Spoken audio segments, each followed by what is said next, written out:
ফ্যাসিবাদী আমলে জনপ্রশাসনে দায়িত্ব পালনের ক্ষেত্রে যে বিভিন্ন প্রতিষ্ঠান গড়ে ওঠার প্রয়োজন ছিল সেই প্রতিষ্ঠানগুলোকে ভেঙে ফেলা হয়েছে। অ্যাডমিনিস্ট্রেটিভ কালচারকে নষ্ট করে দেওয়া হয়েছে। তাই জনগণের মৌলিক অধিকার নিশ্চিত করার জন্য সবাইকে এগিয়ে আসার আহ্বান জানিয়েছেন জনপ্রশাসন সংস্কার কমিশন। দুপুরে চট্টগ্রাম জেলা প্রশাসনের আয়োজনে জনপ্রশাসন কমিশন সংস্কার কমিশনের সাথে চট্টগ্রাম জেলার গণ্যমান্য ব্যক্তিদের মত বিনিময় সভায় সরকারের সেবার মান নিশ্চিতের জন্য জনপ্রশাসনের দায়িত্বে নিযুক্ত কর্মচারীদের দায়িত্বে বিকেন্দ্রীকরণ এবং কাজের তত্ত্বাবধানের উপর জোর দেন আলোচকরা। বিস্তারিত জানাচ্ছেন সহকর্মী আকরাম হোসাইন। দেশ স্বাধীনের পর প্রতিটি রেজিমে নাম ভিন্ন থাকলেও জনপ্রশাসন সংস্কার কমিশন গঠন করা হয়েছিল, কিন্তু এগুলো একটাও আলোর মুখ দেখেনি।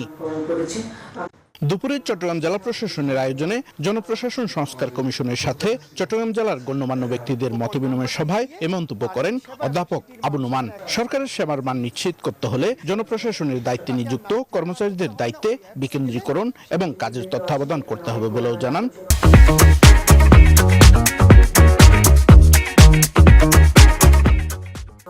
আমরা আশা করি যে এবারের যে সংস্কার কমিশন গঠন এটি কিন্তু অন্য সংস্কার কমিশনের চেয়ে ভিন্ন।